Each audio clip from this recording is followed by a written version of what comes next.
Donc je vous invite dans cette maison au voyage. C'est pas moi qui vous invite, c'est Dieu qui vous invite. Lorsque Jean va écrire dans Apocalypse 4, monte ici et puis je te ferai voir. Et nous commençons à voir lorsque nous montons, nous adorons Dieu. C'est ça que ça veut dire monter. Vous êtes devenus la maison qui a pour fondation les apôtres et les prophètes. La pierre principale, c'est Christ Jésus lui-même. Donc c'est une première chose que j'aimerais amener ce matin, cet après-midi, le soir, je ne sais plus. Maintenant.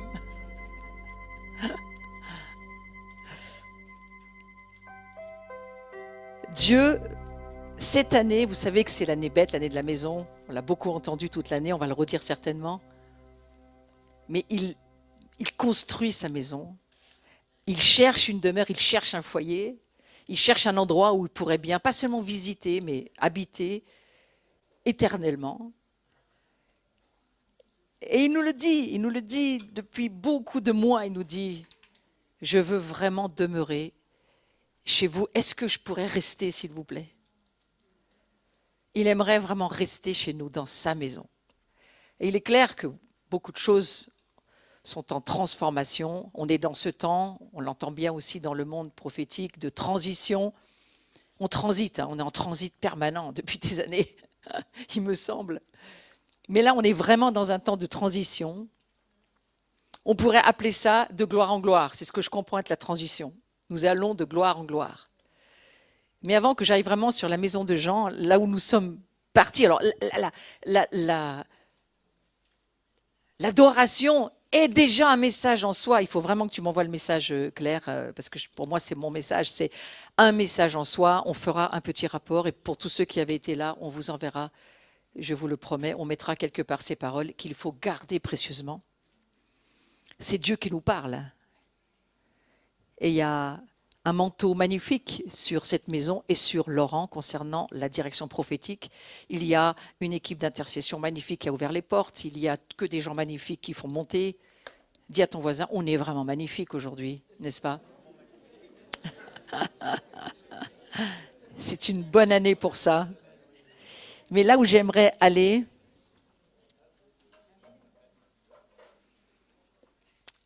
juste une chose que j'ai trouvée intéressante, si Dieu arrive chez toi, je te préviens qu'il n'arrive pas tout seul. Il arrive avec du monde. Donc il va peut-être falloir que tu comprennes que la façon dont tu accueilles Dieu dans ta propre vie, il y a des changements dont il a besoin, lui, chez toi, pour qu'il puisse venir avec tout son entourage. Parce que Dieu se déplace avec tout son entourage. Donc ça, c'est une des premières choses que je trouve très importante.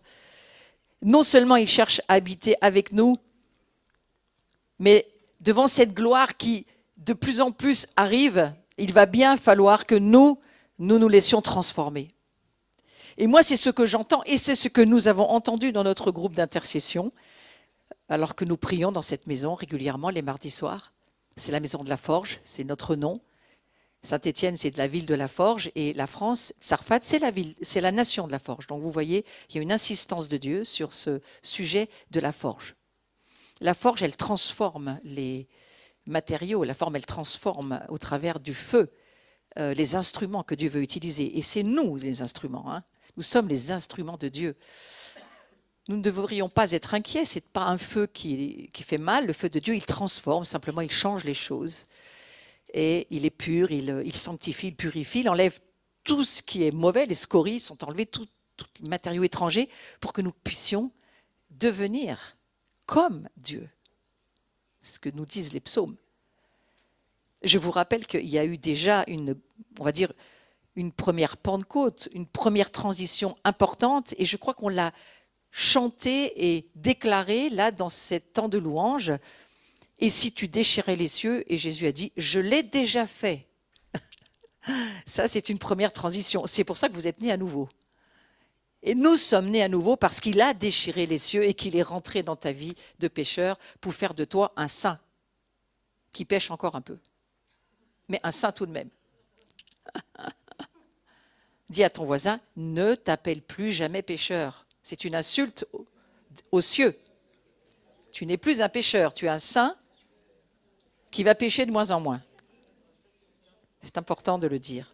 Donc ça, c'était une première chose.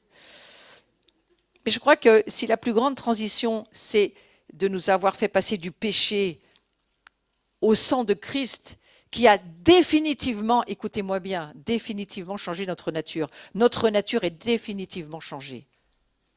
Nous sommes des saints. Nous n'avons pas un peu de sainteté. Nous sommes des saints. C'est difficile à croire. Devenez croyants, s'il vous plaît. Croyez la parole de Dieu. C'est ce qu'elle dit. Et cette première transition, c'est parce qu'il a déchiré les cieux qu'il a pu le faire. C'est le fait de changer même de passer du royaume des ténèbres au royaume de la lumière. C'est cette transition impressionnante. Mais il y a une deuxième transition et qui, je crois, va s'accorder avec ce que nous vivons dans ces jours. Je ne veux pas développer la première transition, ça fait 2000 ans qu'on la développe. On va passer à autre chose, d'accord? On va passer à cette deuxième transition qui, selon moi, c'est le fait d'aller de gloire en gloire. Et si nous n'avons pas la révélation que nous sommes déjà porteurs de la gloire, on ne pourra pas avancer. Donc il est besoin de voir, de monter, comme l'a dit Jean. Monte dans ma maison et vois ce que je te dis dans cette saison. La grâce, c'est l'introduction à la gloire. La première des choses dans notre vie, première transition, c'est la grâce. Il y a un trône de la grâce. Et la grâce, elle est gratuite, on ne la mérite pas, c'est pour ça que ça s'appelle la grâce. La gloire, c'est un autre niveau, une autre transition dans laquelle il faut que nous rentrions. Certains y sont déjà, d'autres ont beaucoup plus de difficultés. Dans cette maison de Jean, nous devons le voir. Nous sommes les enfants porteurs de gloire. Nous le sommes. Et je vais vous le prouver. On va aller lire Hébreux, chapitre 12, versets 18-19. Vous ne vous êtes pas approchés d'une montagne qu'on pouvait toucher, qui était embrasée par le feu, ni de la nuée, ni des ténèbres, ni de la tempête, ni du retentissement de la trompette, ni du bruit des paroles. Ça ne vous rappelle pas quelqu'un, ça? Parce que celui qui raconte l'histoire, il a une mémoire. Il pense à quelque chose, là. Il pense à ce qui s'est passé avec Moïse, à mon avis, il pense à ce qui s'est passé avec Élie. Il y a quelque chose là derrière qui le tracasse. Il dit, mais ce n'est pas là qu'on en est. Arrêtez de faire les prières des prophètes du passé ou des histoires du passé. Elles sont déjà accomplies. Alors on ne s'est pas approché de cette montagne-là, ni du retentissement de la trompette, ni du bruit des paroles, tel que ceux qui l'entendirent demandèrent qu'il ne leur en fût adressé aucune de plus. Le peuple, à ce moment-là, il ne voulait pas approcher Dieu. Et je ne vais pas aller sur cette histoire. Mais moi, ce qui m'intéresse, c'est la suite. La suite de Hébreux 12, au verset 23-24. Alors, on va lire la suite.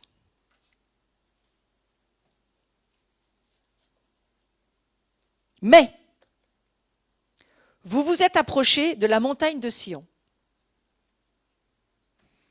de la cité du Dieu vivant, la Jérusalem céleste, des myriades qui forment le cœur des anges. Est-ce que vous les avez vus tout à l'heure? C'est au passé composé. Vous vous êtes approchés. Vous y êtes déjà. Peut-être vous ne le voyez pas, mais vous y êtes déjà. Transition numéro 2. Nous sommes dans la gloire. Nous devons maintenant la voir, vivre avec, comprendre comment ça fonctionne. Et j'ai été impressionné de me dire que ce texte m'explique ce que je fais depuis 1 an que je ne comprends pas. J'ai repris des enseignements sur la gloire, je donne un cours le jeudi, et c'est sur ce sujet que je suis depuis plus de 6 mois. Parce que j'ai compris qu'il faut chercher cette gloire, jusqu'à ce qu'on la trouve, parce qu'elle est en nous, elle est déjà en nous. Vous ne pouvez pas chercher quelque chose si vous ne savez pas qu'il faut chercher. Et autant les histoires du passé, oui, c'était bien, mais on n'en est pas là. Ce n'est pas de cela dont il s'agit. Dieu a déchiré les cieux en envoyant la réponse à Isaïe. Et il a envoyé Jésus pour une chose, c'est pour qu'on puisse aujourd'hui nous approcher de la montagne de Sion, nous approcher de la Jérusalem céleste, jusqu'à pouvoir y rentrer, que nous puissions même goûter à la cité du Dieu vivant. La Jérusalem céleste, des myriades qui forment le cœur des anges. on va pouvoir entrer et goûter à toutes ces choses. Et c'est bien le titre qu'on a donné d'ailleurs à cette conférence. Contempler, goûter, regarder. Vivez l'expérience. Donc il y a une façon de vivre à laquelle on ne peut plus se conformer aujourd'hui. On ne peut plus, c'est fini. On ne va pas se conformer à ce monde qui nous amène dans la mort, dans la déception, dans la désillusion. Aujourd'hui, il y a un choix que Dieu nous dit. Est-ce que tu crois que j'ai déchiré les cieux? Est-ce que tu crois que Jésus est venu dans ta vie pour que tu deviennes toi aussi porteur de ma gloire? Et c'est bien la prière de Jean 17, si vous regardez. Jésus, c'est ce qu'il va dire. Il va dire maintenant, je leur ai donné ta gloire. Je leur ai donné ta gloire pour qu'ils me connaissent et qu'ils comprennent qu'on n'est qu'un seul, un en trois. Donc toute l'Église aujourd'hui, qui que nous soyons, c'est même plus une question d'appellation, de dénomination, ni de nation, ni de couleur. Nous devenons un parce que, alors que nous sommes un, nous sommes dans la gloire du Fils et du Père. Et Jésus dira, celui qui m'a vu, il a vu le Père. Arrêtez de prier de voir le Père tout le temps. Regardez Jésus, vous l'avez vu. Il y a des tas de prières qu'il ne faut plus faire. Il faut avancer maintenant dans cette maison que nous sommes. Dis à ton voisin, la maison de Jean, ça risquerait bien d'être chez toi aussi.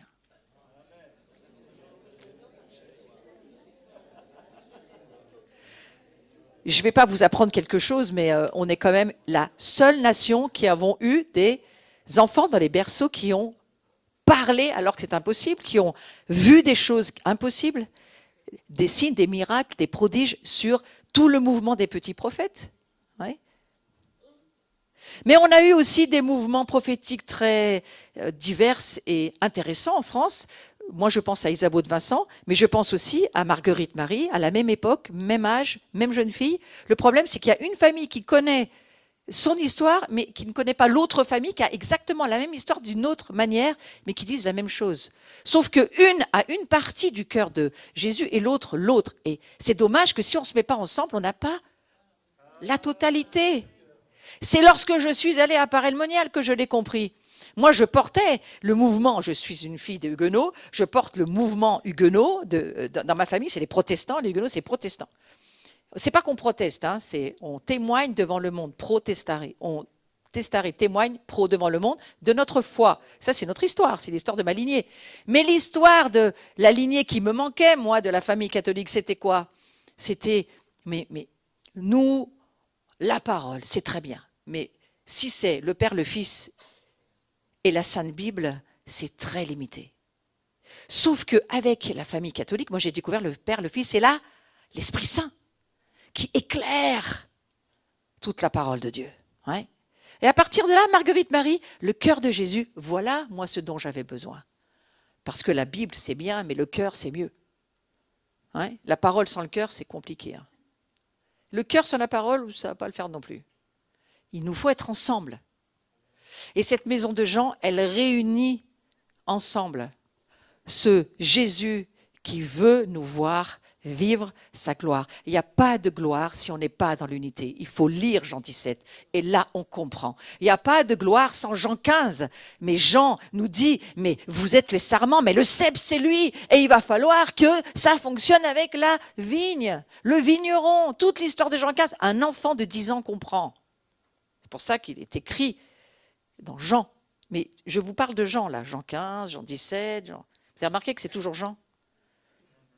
Jean a cette incroyable capacité de voyant. Alors je vais essayer de vous expliquer ça un petit peu vite parce que ça sera beaucoup plus développé ce soir par Laurent, encore autrement demain avec Jean, qui est au milieu de nous. Pas l'apôtre, mais c'est peut-être de s'aligner. Et on aura aussi Yuval qui va... Cette maison va développer ce que Dieu a mis sur notre cœur pour cette année. Moi, j'aimerais vous faire comprendre quelque chose de très simple. Lorsque Jean a mis son oreille sur la poitrine de Jésus et qu'il a entendu, pas seulement le cœur, les battements du cœur, mais bien, il a senti son odeur, à mon avis. Moi, j'aimerais vraiment savoir quel genre d'aftershave Jésus s'était mis. Je ne le sais pas, mais je me pose la question. Il devait avoir une odeur. Ouais. Mais c'est des questions qu'on peut se poser. Il a entendu son souffle. Il a entendu la respiration. Celui qui donne le souffle au monde, si ta respiration s'arrête, tu meurs.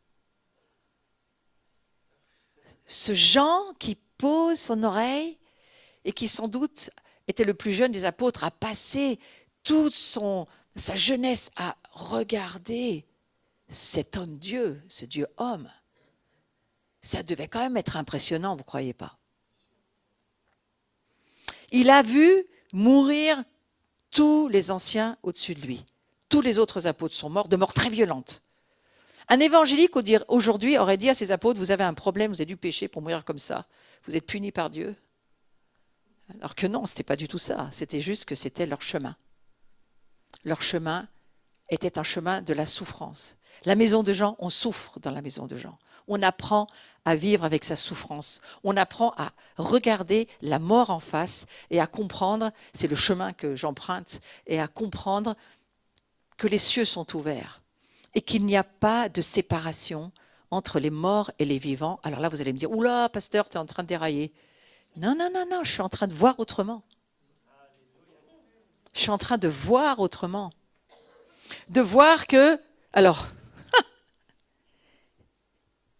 les endormis, mais il n'est pas question d'endormis, ils sont réveillés, ceux qui sont dans les cieux. Les morts, ils ne sont plus morts puisqu'ils sont ressuscités, ils sont vivants dans les cieux.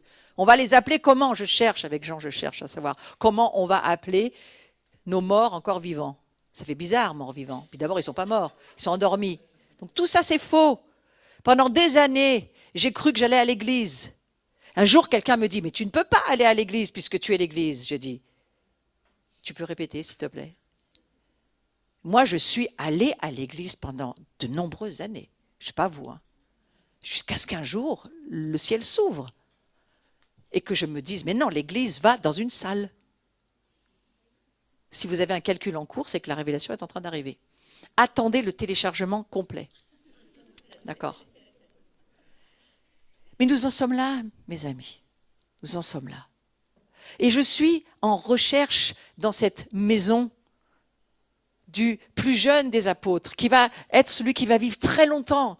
On ne sait même pas s'il est mort. Peut-être, il n'est pas dans son tombeau. Lui non plus. On ne sait pas.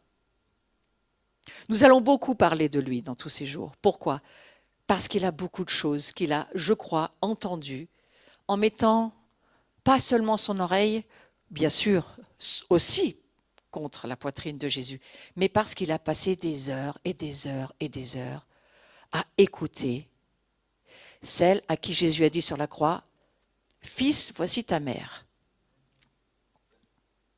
Il a voulu remettre une famille autour de Jean. C'était sa préoccupation. Ne restez pas sans famille. Je ne vous ai pas dit sans église, au sens où vous l'entendez rationnellement. Je vous ai dit, ne restez pas sans famille spirituelle. La maison de Jean, c'est une famille spirituelle. Il y a des pères, des mères, des oncles, des tantes, des enfants qui ont des onctions certainement sur eux, d'apôtres, de prophètes, d'évangélistes, mais ils ne sont pas des apôtres et des prophètes. Ils sont des pères et des mères qui ont des onctions sur eux, des dons sur eux, des manteaux sur eux. Il y a peut-être des choses qu'il faut changer dans nos façons de voir ce que le Seigneur veut nous montrer dans cette maison. Alors, je crois que maintenant, Christ nous conduit de gloire en gloire. Nous devrions avancer et aller. Il y a une attente de Dieu, et ça va être tout le sujet, je crois, de cette conférence, enfin de ce temps ensemble dans cette maison. Je n'aime pas le mot conférence, ça ne veut rien dire, mais dans ce temps de relation que nous avons dans cette maison. C'est quelques jours relationnels, fraternels. Cette maison de la communion, cette maison de l'amour. Cette maison qui se veut être un lieu où on vit ensemble des temps chaleureux. Des temps où on va se parler les uns les autres et on va peut-être grandir ensemble, bien sûr. Et puis, se partager des révélations qui vont nous aider les uns les autres. Alors moi, je reviens à cette histoire de ciel ouvert. Si vous le croyez, si la parole de Dieu est une réalité pour vous, sachez que les réalités sont dans l'invisible. Ah, tiens. Alors si les réalités sont dans l'invisible, il ne devrait pas y avoir de voile entre le visible et l'invisible. Il devrait juste y avoir un chemin, une autoroute, quelque chose qui nous permet d'y aller, tout simplement. Parce que la première transition, le sang de Jésus, notre salut, le fait que nous sommes nés à nouveau, de qui nous sommes, des fils et des filles de Dieu, nous amène dans la deuxième transition maintenant. Nous sommes maintenant appelés à grandir dans la gloire. Est-ce que vous avez grandi depuis 3 minutes là? On va laisser la première transition, on va passer dans la deuxième. Nous allons dans cette maison de Jean, cette année 2022, grandir ensemble dans la gloire. Oui, ça vous va? Parce que c'est ce que Jésus nous demande de faire. Il va nous dire d'aller. Allez. Approchez-vous de cette montagne. Ce n'est pas pour demain, c'est maintenant. Approchez-vous. La montagne, l'assemblée des premiers-nés, inscrite dans les cieux, du juge qui est le Dieu de tous, des esprits des justes parvenus à la perfection, je suis toujours dans Hébreux 12, de Jésus qui est le médiateur de la nouvelle alliance et du sang de l'aspersion, qui parle mieux que celui d'Abel. Quelque part, j'entends Dieu nous dire, maintenant, c'est l'heure d'aller. Allez sur les chemins, allez là où je vous attends, allez là où vous avez la révélation qu'il faut encore aller creuser, aller chercher. Il faut aller. C'est une année où nous avons besoin d'aller. Ça ne vous rappelle pas quelque chose? Allez. Allez, faites de toutes les nations des disciples. Jésus n'a jamais dit restez. Il a dit moi je veux rester chez vous, mais vous devez aller avec moi où moi je veux aller. Donc c'est une année pour aller avec Jésus, faire ce qu'il nous demande de faire. Parce qu'il a beaucoup de choses qu'il veut faire avec nous. Donc c'est le message, je crois, très simple. Et moi j'ai mis un titre à ma révélation, j'ai mis « Il y a une gloire supérieure ». Ça fait prétentieux, hein. Déjà gloire, alors supérieure. Mais parce que s'il y a un chemin ascensionnel de gloire en gloire, on va de gloire en gloire, on va de lumière en lumière, on va de plus en plus haut, on va de plus en plus près, on va de plus en plus loin, on va de plus en plus profond. Ça veut bien dire quelque chose. Ça veut bien dire qu'il y a une gloire qui n'est pas la même. La gloire de la saison passée n'est pas la même que la gloire d'aujourd'hui ni de demain. Est-ce que nous comprenons que parfois il faut laisser les bonnes choses? Elles sont bonnes, c'est bien, elles étaient très bien ces bonnes choses. Mais le bon, parfois, nous empêche d'aller dans le meilleur. Dieu a du meilleur, mais oui, mais ça c'est bon. Je vais y rester. Je veux ma maison, mon jardin, ma façon de vivre, tout ce que je vis, c'est bon, c'est bien. Oui, mais sauf que il y a meilleur. Et pour aller dans le meilleur, il faut laisser le bon. Et les pèlerins, les premiers apôtres, quand je lis les histoires des anciens sur les routes, ça, ils l'entendaient bien. Quand il y avait un appel au meilleur, quitte ton monastère, pars dans cette région, parce que là, il y a du meilleur pour toi.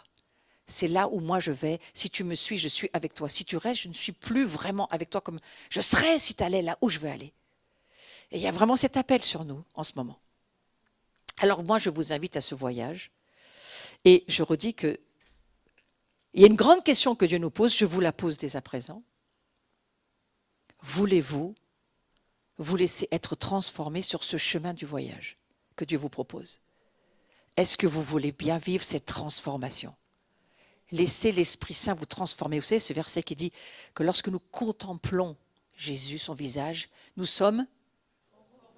Ah, de comment? Nous sommes transformés de...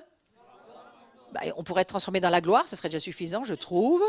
Mais non, Dieu dit, vous êtes transformés de gloire en gloire.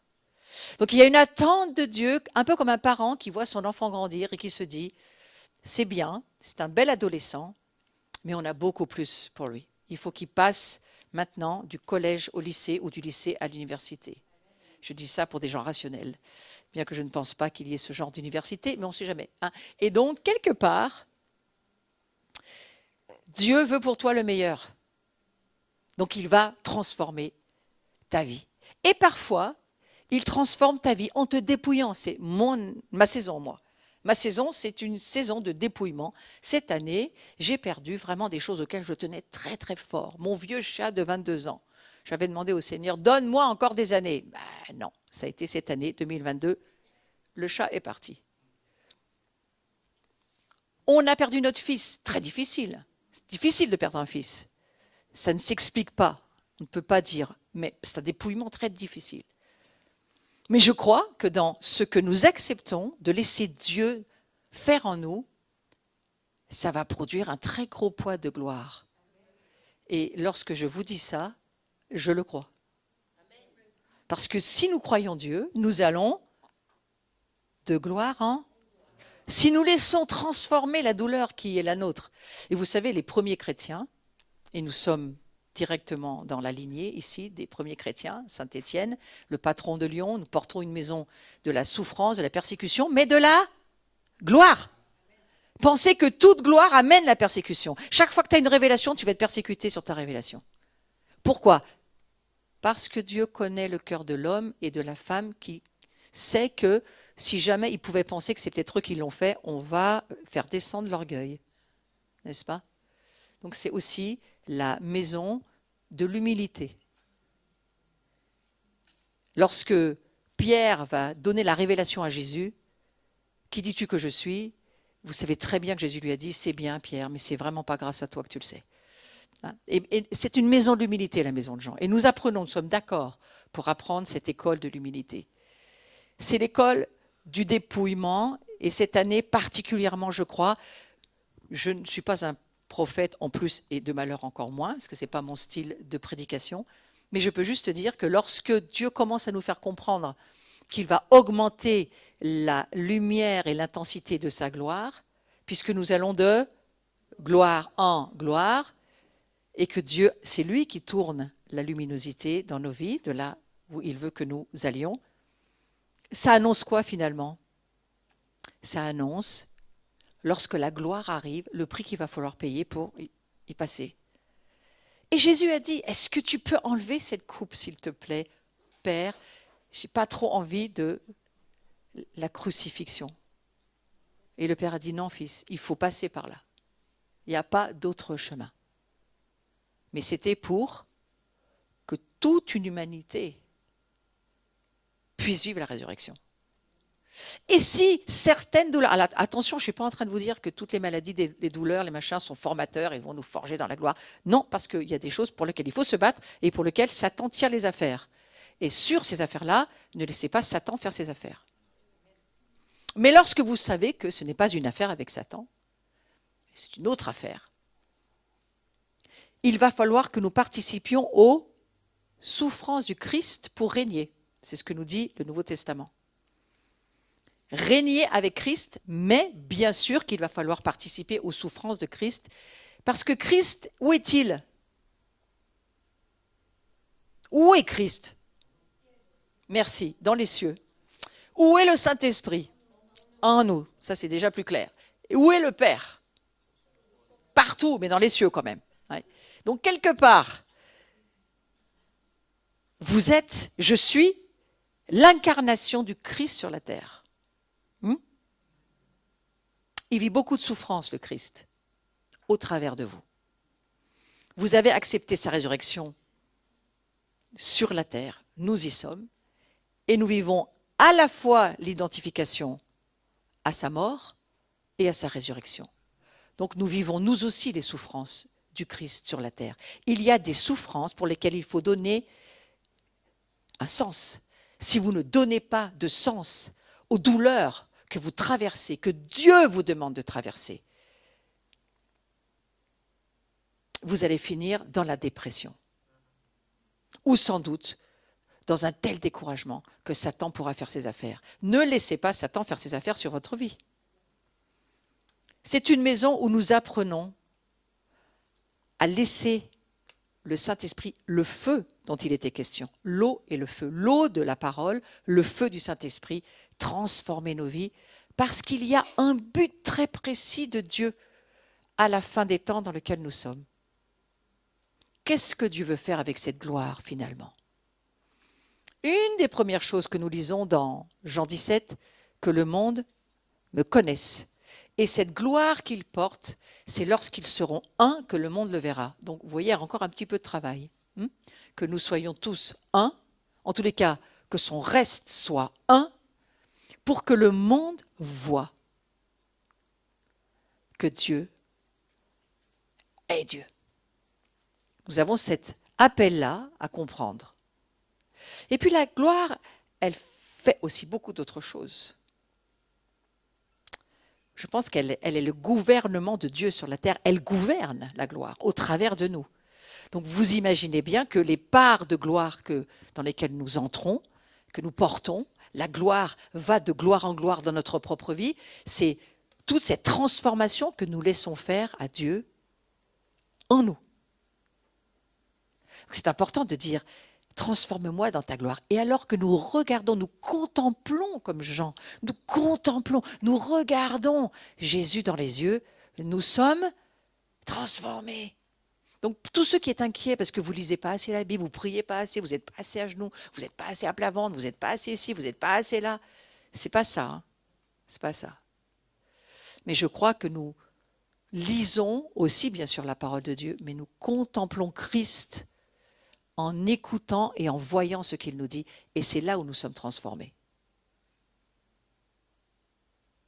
Il y a beaucoup de choses en nous, je le remarque en tous les cas dans ma propre vie, qui doivent encore être totalement changées. C'est incroyable comme on peut être formaté par les doctrines, par les religions qu'on a traversées, qu'elles soient catholiques, protestants ou orthodoxes. Hein. C'est incroyable comme on peut être formaté par la religiosité. Ouais. Alors que, au fond, qu'est-ce que Dieu nous dit? Je suis celui qui va te faire voir. Mais il faut monter plus haut. Monte, monte, monte. Et en montant, il y a des tas de forteresses qui vont tomber de notre façon de voir. En tout cas, c'est mon cas, mon cas précis. J'aime cette maison parce que je sais que le ciel est ouvert et je sais que nous allons voir les choses différemment. Mais pour cela, il nous faut mettre notre oreille contre la poitrine de Jésus. Pour cela, il nous faut prendre ce temps de la contemplation. Ça fait quand même 2 ans dans cette maison que Dieu nous dit contempler, contempler. 2 ans qu'on contemple. Vous savez, un protestant, la contemplation, c'est pas son truc. Hein, c'est plutôt les catholiques. Et Dieu semble dire, je ne connais ni protestant ni catholique, je ne connais que mes fils et mes filles. Pourquoi faut-il vous appeler ainsi? Ça, je l'ai entendu souvent. Hein. C'est notre histoire. Alors cette maison de Jean, allons-y encore un peu. Je vous invite à ce voyage, un voyage où la contemplation va vous transformer. La méditation, le fait de projeter votre imagination dans la présence de Dieu. Vous allez voir des films Hollywood. Et ça sera une réalité spirituelle. Hein. Et j'ai commencé à me dire, au fond, je suis très joyeuse dans cette maison de la commencer comme ça. J'ai commencé à me dire, je reviens à mon histoire, parce que c'est un petit peu là où j'en suis. Non seulement je vais vivre avec les vivants, mais je vais vivre avec les autres vivants dans les cieux. Et ça fait un moment dans mes voyages que je vois certaines choses. Non pas que je parle avec eux, je ne parle pas avec les vivants de l'autre côté. Mais je les vois. Et je les vois encore plus maintenant. Et le Seigneur semble me dire, continue à chercher. Il y a quelque chose que tu vas comprendre au travers de ton expérience douloureuse. Alors j'ai déjà vécu une Pentecôte comme je n'ai jamais vécu. Hein. Déjà, Marie, j'étais en grande réconciliation familiale, en termes de protestants. C'est Marie, ce n'est pas notre tasse de thé, mais là, j'ai compris que c'est un très bon thé, hein. Il faut boire ce qu'elle nous dit. Parce que si on lit l'évangile de Jean, qui l'a vraiment écrit cet évangile? Moi, je suis allée beaucoup de fois en Turquie, réfléchir, méditer dans cette maison de Marie, là où ils ont vécu avec Jean, à Éphèse. Non, non, c'est pas un homme qui a écrit cet évangile, mais encore moins un masculin. J'ai senti que ce n'était pas masculin qui avait écrit cet évangile. J'ai senti que c'était Jean qui écoutait celle qui était devenue sa mère, Marie, lui raconter son histoire, et elle ne parlait pas beaucoup, Marie. Il fallait lui sortir les verres du nez, hein. C'est une femme qui réfléchissait beaucoup, qui ne parlait pas beaucoup. Et vous imaginez la femme qui a porté le Messie quand même, mettez-vous un tout petit peu à sa place si vous y arrivez. Et elle porte un enfant qui n'a pas de père. Non, mais j'aimerais juste faire péter un câble un peu là ce soir, enfin, péter un peu un câble. Hein. Restez pas dans les histoires de la religion, mais essayez de vous dire, elle est quand même enceinte sans avoir connu d'homme. On le sait par cœur, vous allez me le dire, mais essayez de le vivre. Bon, d'accord, il y a un ange qui est venu faire aussi le courrier postal pour Joseph, parce que là, sinon, ça aurait été vraiment compliqué, je pense. Mais il fallait quand même que Joseph, il accepte que c'était un ange qui lui parle, hein. C'était des humains comme nous, il ne faut pas croire, hein. Et vous imaginez comment, en vivant ensemble pendant, on pense qu'elle est morte autour de 50 ans, Marie, Myriam, pour ceux qui préfèrent l'appeler par son vrai nom. Mais en France, si on dit Myriam, personne ne sait de qui on parle. Donc on va dire Marie, mais c'est la même. Et en fait, elle va passer des heures à repenser à tout ce qu'elle a vécu. N'empêche qu'elle a quand même perdu un fils. Et moi, comme ça vient de m'arriver, je me suis beaucoup penchée sur son cas. Comment est-ce qu'elle a fait? Et je crois que dans la chambre haute, quand elle attend la Pentecôte, Marie, moi j'ai fait comme elle, cette Pentecôte, j'ai attendu moi aussi la consolation. Je vous enverrai un autre consolateur, il viendra, l'Esprit Saint. Et c'est lui qui, non seulement va vous consoler, mais va vous ouvrir un chemin de révélation sur des anciennes routes, mais qui sont quand même nouvelles pour celui qui traverse. Pour moi, c'était quand même une nouvelle route. Et je suis allée jusqu'à comprendre que lorsque nous prenons le repas du Seigneur, Jésus dira, faites ceci en quoi? En mémoire de moi. Et je crois que lorsque nous nous souvenons de nos vivants de l'autre côté, nous faisons mémoire nous aussi. Là, je parle surtout aux évangéliques. Les catholiques comprennent tout à fait.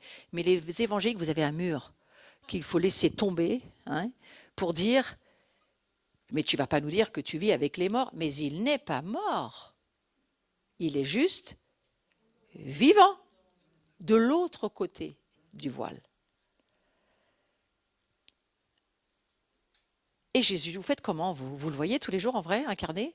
Alors vous faites une communion avec un mort? Ah mais non, mais il est ressuscité, Jésus. Eh bien, les nôtres aussi sont ressuscités.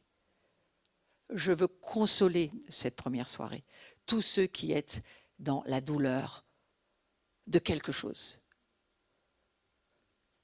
Nous pouvons voir au travers de ce chemin de révélation que les premiers chrétiens qui perdaient, ils étaient sous l'Empire romain, hein, c'est la persécution et ça tuait, et Saul en faisait partie, ça tuait fort et ils avaient des morts tous les jours dans leur famille, leurs enfants, tous engagés, beaucoup de morts.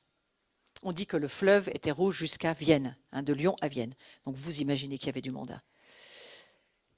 C'était des temps difficiles, mais vous savez, à 3 heures d'avion, c'est les mêmes souffrances pour certaines familles, russes ou ukrainiennes. Excusez-moi, c'est des deux côtés. Hein.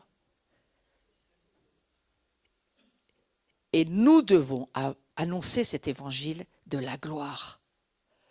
Parce que les temps qui vont être devant nous, qui vont être de plus en plus difficiles, et vous le savez bien, je ne vais pas développer cela, ça n'a pas d'intérêt vraiment, mais les temps dans lesquels nous sommes déjà et dans lesquels nous entrons encore plus, les ténèbres seront de plus en plus épaisses. Mais sur toi, La quoi? La lumière ou la gloire? C'est la même chose.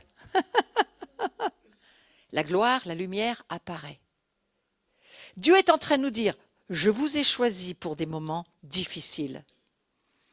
Je vous ai choisi pour une fin des temps difficiles. Mais je vais vous donner ma gloire pour que vous puissiez traverser sur ces chemins impossibles pour l'humanité qui ne connaît pas Dieu, pas si difficiles que ça pour ceux qui sont en Jésus-Christ. Nous allons traverser, c'est la parole que j'ai entendue le premier jour de cette année 2022, nous allons traverser la Samarie, et j'ai prêché dessus, c'est sur ma chaîne YouTube, vous voulez écouter l'enseignement, ça en fait partie, mais lorsque j'ai prêché cette parole, j'ai pensé que c'était pas du tout l'histoire que j'allais avoir à traverser. Et puis le Seigneur m'a rappelé, il m'a dit, mais tu sais, je t'avais un peu dit que tu allais traverser la Samarie. C'est quoi la Samarie? C'est un territoire que nous ne traversons jamais, nous n'aimons pas traverser cela. Les Juifs ne traversaient jamais cet endroit, c'était les gens infréquentables et on n'allait pas chez eux. Un peu comme les morts chez nous. On ne va pas chez les morts, c'est pas fréquentable, c'est pas bien, il ne faut pas y aller. Et moi, le Seigneur m'a dit, je vais ouvrir un chemin nouveau pour tous ceux qui ont besoin d'entendre qu'il y a de l'espérance pour les chrétiens. Une grande espérance. C'est que nous pouvons vivre avec nos vivants de l'autre côté. Et nous pouvons ne pas nous laisser détruire par des douleurs que Satan voudrait faire en nous et qui nous empêcheraient de nous relever. Nous allons aller vers des temps difficiles, mais nous allons avoir la gloire de Dieu pour traverser. Et vous verrez dans cette maison, parce que nous allons avoir des magnifiques orateurs comme Jean qui vont nous amener à descendre ou à monter ou à aller dans la compréhension de cette maison.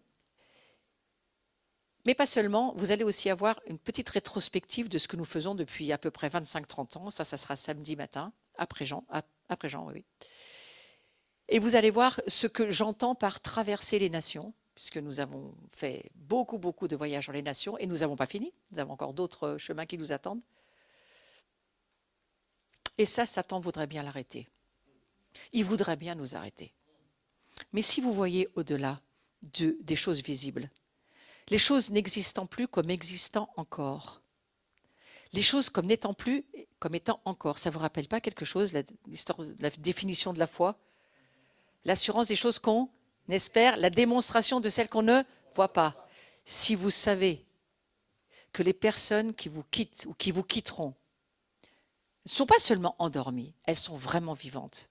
Elles sont vraiment avec nous et nous pouvons vraiment vivre entourés de la nuée des témoins et même, je crois, les voir. Moi, je les vois assez souvent. Je vois des personnes qui n'existent plus, je les vois encore. Je ne communique pas avec elles pour le moment. Vous ne savez jamais ce que Dieu va vous faire vivre. C'est un pasteur protestant qui vous parle. Vous imaginez. Parce que cette année, Dieu veut que nous devenions un. Les familles catholiques, protestantes, orthodoxes, juifs, messianiques, que nous devenions un. Et qu'il y a des profondeurs de révélation que simplement nous ne connaissons pas, nous ne les avons pas vues. Nos paradigmes ne nous permettaient pas d'y aller. Et aujourd'hui, Dieu nous dit, prends des nouveaux chemins avec moi. Accepte d'aller. Donc ça va être un petit peu tout ce qu'on va vivre dans cette conférence. Je voulais juste vous faire une petite introduction et j'espère que vous êtes prêts non seulement à vouloir voyager, mais à aller sur des chemins inconnus. Pendant des mois, j'ai regardé dans les années passées cette émission que j'aime énormément et je pleure à chaque fois. Terre inconnue. À la fin, je pleure. Il n'y a pas moyen. Pourquoi est-ce que je pleure? Parce que c'est extraordinaire de rencontrer des gens perdus dans le monde, dans des lieux inconnus, qui s'attachent à ceux qui viennent les voir, un peu comme Jésus quand il vient vous voir, et qui doivent se séparer. Et cette séparation est extrêmement douloureuse. Mais sachez que Dieu, lui, on ne sera plus jamais séparé avec lui. On n'aura plus jamais de séparation. Et il est en train de créer son peuple, son Église, qui sait qu'elle ne sera plus jamais séparée si elle a la révélation de la gloire. La gloire est quelque chose qui réunifie, qui restaure, qui ramène un en Christ, toute chose. Toute chose, ça veut peut-être vouloir dire les morts et les vivants. Ceux qui vont ressusciter. Hein. Je parle des morts qui sont vivants de l'autre côté. Je ne parle pas de ceux qui sont en enfer, mais je parle de, on dit, ils sont morts. Oui, mais ils sont morts comment? Ils sont morts de quelle manière? Est-ce que quelqu'un peut me dire vraiment s'il sait que la personne est en enfer ou au paradis? À part Dieu, personne ne sait. Personne. Vous ne savez jamais ce qui se passe à la fin. Mais vous vous rendez compte de cette espérance, alors que peut-être nous allons traverser des temps un peu comme il se passe là, à 3 heures de chez nous. Dieu nous prépare à nous dire, ma gloire va être le support de tout ce que tu vas avoir à vivre. Donc, acceptons de rechercher de plus en plus cette gloire et de nous laisser être transformés de gloire en gloire. Mais pas seulement ça. Est-ce que vous voudriez bien aussi libérer la part de gloire qui est en vous? Je vais finir avec ça. C'était vraiment quelque chose que j'avais sur le cœur de vous dire. Dieu déteste les confinements. Il n'y a pas que vous qui détestez les confinements. Ça fait des années pour certaines personnes qu'il est confiné chez vous. Il n'en peut plus. Dieu n'en peut juste plus. Vous avez vu ce que ça donne un confinement? Quand on a juste, et les Chinois n'avaient même pas 1 kilomètre à sortir, eux. Hein. Ils n'avaient pas le droit de sortir de chez eux. À Shanghai, en Australie, enfermés pendant des mois et des mois, pas le droit de sortir sur le trottoir d'en face. Et c'est parfois ce que Dieu vit à l'intérieur des corps dans lesquels lui voudrait s'incarner, mais on l'a enfermé. Donc j'ai ça sur le cœur ce soir de prier que si ça vous parle, prenez un moment pour vous repentir du confinement que vous laissez vivre à Christ au fond de vous et que vous puissiez, s'il vous plaît, lui aussi, lui donner un chemin pour qu'il aille prendre de l'air. Ça lui ferait du bien. C'est ce qu'il voudrait. Et c'est ce que j'entends pour chacun d'entre nous. La maison de Jean, c'est cette maison où nous allons juste écouter ce qu'il a à nous dire et faire ce que lui veut faire. Et c'est tout. Et c'est comme ça que la gloire de Dieu va se libérer de notre vie. Écoutez et faites ce qu'il vous dit. Et ça me rappelle Marie, là, sur ce coup. Faites tout ce qu'il vous dira. Vous vous souvenez de ça? C'est l'histoire des noces de Cana. Faites tout ce qu'il vous dira. Eh bien voilà, je crois que la maison de Jean, c'est ça. Faites tout ce qu'il vous dira. Il faut que je prenne des notes parce que ça, ce n'est pas dans mes notes. Faites tout ce qu'il vous dira. Et c'est comme ça que vous allez voir la gloire aller en progressant dans votre vie. Mais souvenez-vous, vous êtes des enfants de la gloire, vous êtes porteurs de la gloire. Avancez dans votre chemin intérieur. Il y a longtemps que vos péchés sont tous pardonnés. Et si vous péchez encore, eh bien demandez pardon. Mais ce n'est vraiment pas là qu'il faut aller. Allez maintenant dans la révélation que votre vie a la valeur de la mort de Christ et que la résurrection, elle est pour vous. Pour que vous puissiez marcher tous les jours sous un ciel ouvert. Ne priez pas que le ciel soit ouvert. Il est déjà ouvert. Mais priez qu'il soit peut-être plus ouvert.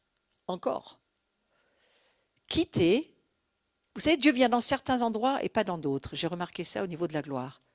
J'étais dans les gloires de Toronto il y a quelques années et il y avait un gars qui était là, qui s'appelait le mari de Stacy Campbell, qui était à un endroit, il disait, il y a 1 mètre carré autour de moi et sorti de ce mètre carré, la gloire n'est pas la même. Alors évidemment, ils se sont tous précipités sur lui, il a fallu mourir étouffé, le pauvre gars, hein, parce qu'ils voulaient tous marcher sur le même mètre carré, sauf qu'il y avait 3000 personnes. Ce n'était pas possible. Moi, je ne me suis pas déplacée, je me suis dit, il n'y a pas moyen, ça ne pourra pas y aller. Mais j'ai eu envie. Hein. En fait, ce qu'il essayait de dire, c'est pas venez tous là, c'est ayez tous votre mètre carré. C'était pas pareil. Ça dépend comment vous comprenez l'histoire. Ayez votre mètre carré et agrandissez votre mètre carré. Et vous verrez que dans quelque temps, les nations seront votre mètre carré. Toutes les nations. C'est notre héritage. C'est ce que Jésus nous a dit de demander. Demandez-moi et je vous donnerai les nations en héritage. Et la maison de Jean, c'est ça. Alors, je vous ai donné quelques pistes très simples ce soir. Je ne vais pas vous retenir plus longtemps, mais j'aimerais juste, si vous voulez, qu'on prie un moment. Seigneur Jésus, je prie pour que chacun puisse voir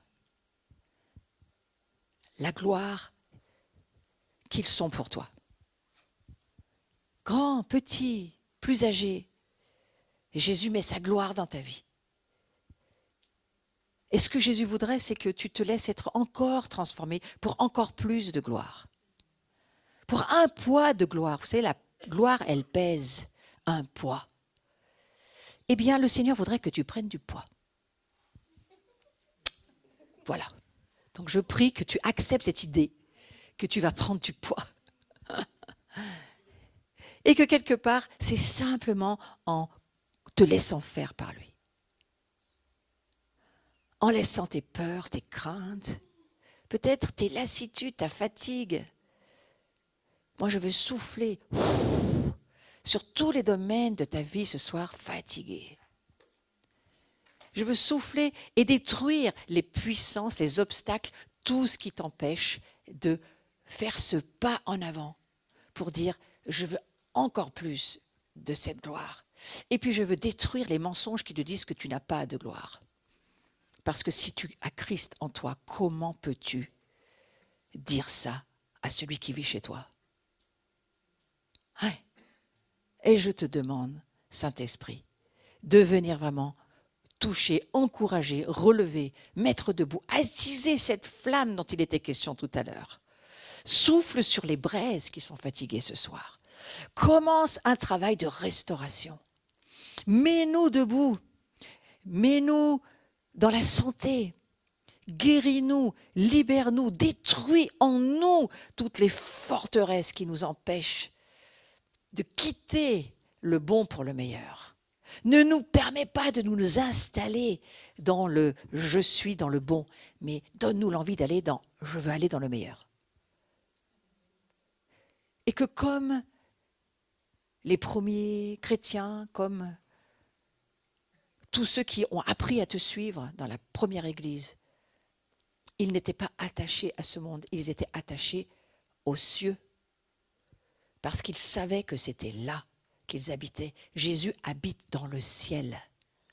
Il nous a mis sur la terre pour un temps, mais ensuite, le ciel et la terre vont devenir un seul et même lieu.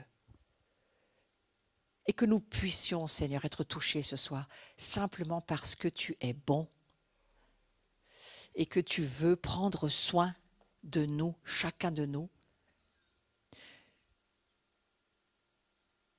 Que ta gloire grandisse. Que nous ayons ce désir de plus de gloire, de plus de transformation, de changement, et qu'il y ait dans nos cœurs un pardon pour toutes les choses que nous savons, que nous aurions dû faire, que nous n'avons pas fait, mais ton sang, Jésus, est là pour pardonner tous nos péchés. Et puis je vais donner quelques minutes maintenant. On peut avoir une dizaine de minutes. Il y a des priants qui sont là.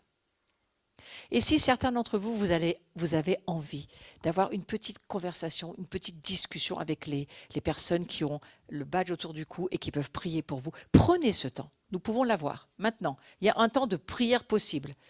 Et parfois, vous savez, c'est d'aller prendre la main de quelqu'un et puis de lui demander, voilà, prie pour moi, j'ai besoin. Ça va préparer encore ce qui va se passer pour ce soir. Ce soir, c'est Laurent qui va nous amener dans un autre pas dans la maison de Jean. Une autre perspective, une autre façon d'en parler. Et puis demain matin, Jean va nous emmener dans peut-être des choses que vous n'avez jamais entendues. Et c'est ce que Dieu veut faire. Il veut vous amener dans des choses que vous n'avez jamais vues, jamais entendues, des choses qui ne sont jamais montées au cœur de l'homme. Dieu veut que maintenant, vous puissiez laisser ces choses s'établir en vous et vous permettre de grandir, d'élargir l'espace de votre tente, d'élargir en vous la gloire qu'il a déjà mis. Il va l'étirer, il va la faire grandir, il va l'approfondir et il va lui donner du poids. Et je prie que nous prenions tous du poids pendant ces 4 jours. Amen.